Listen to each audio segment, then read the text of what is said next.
Hi. Muslims believe Islam is the correct path that leads to eternal salvation.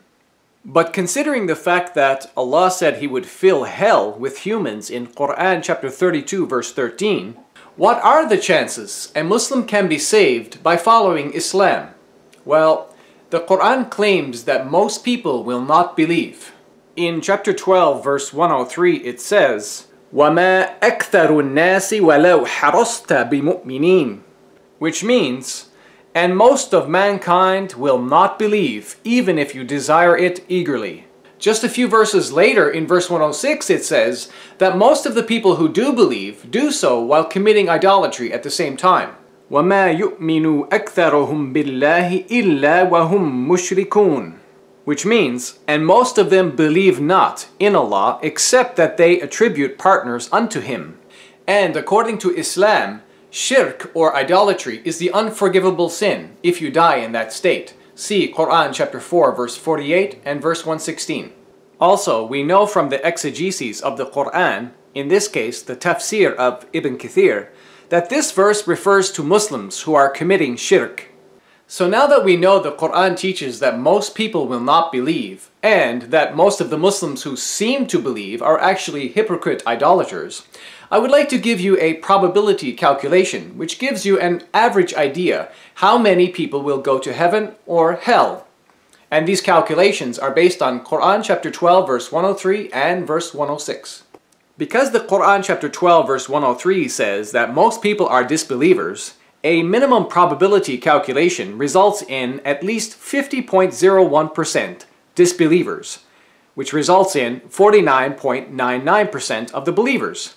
But because the Quran also says in chapter 12 verse 106 that most of the believers are actually disbelievers, we therefore divide the number of believers in two, and the majority percentage we then add to the number of disbelievers, which results in 75.01% disbelievers and 24.99% believers.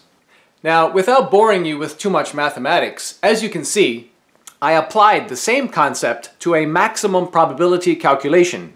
And after determining the minimum and maximum calculations, as you can see, I was able to get an average probability percentage. So, as you see, based on Quran chapter 12 verse 103 and verse 106, on average, 87.5% of total disbelievers will go to hell. And on average, 12.49% of total believers will go to heaven. Now, if you're a Muslim, you're probably protesting and claiming these calculations are ridiculous. Well, if you think these are bad, then let me show you Muhammad's calculations. In Sahih al-Bukhari, volume 8, hadith number 6529, we read, narrated Abu Huraira, the Prophet, meaning Muhammad, said, "The first man to be called on the day of resurrection will be Adam, who will be shown his offspring, and it will be said to them, 'This is your father Adam.' Adam will say, responding to the call, 'Labbaik and Sa'adaik.' فَيَقُولُ أَخْرِجْ بَعْثَ جَهَنَّمَ مِنْ ذُرِّيَّتِكَ. Then Allah will say to Adam, 'Take out of your offspring the people of hell.' فَيَقُولُ يَا رَبِّي كَمْ أُخْرِجْ. Adam will say, 'O Lord, how many should I take out?' فَيَقُولُ أَخْرِجْ مِنْ كُلِّ مِئَةٍ تِسْعَةً وَتِسْعِينَ. Allah will say, 'Take out 99 out of every 100.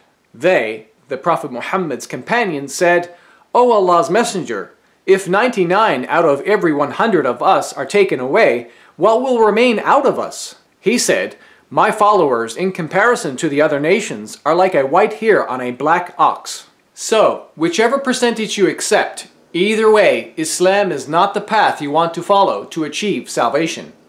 As you've just seen, the chances a Muslim can be saved by following Islam are looking very weak indeed. Thank God I left Islam and now follow a much greater and sure spiritual alternative. Thanks for watching, and God bless you.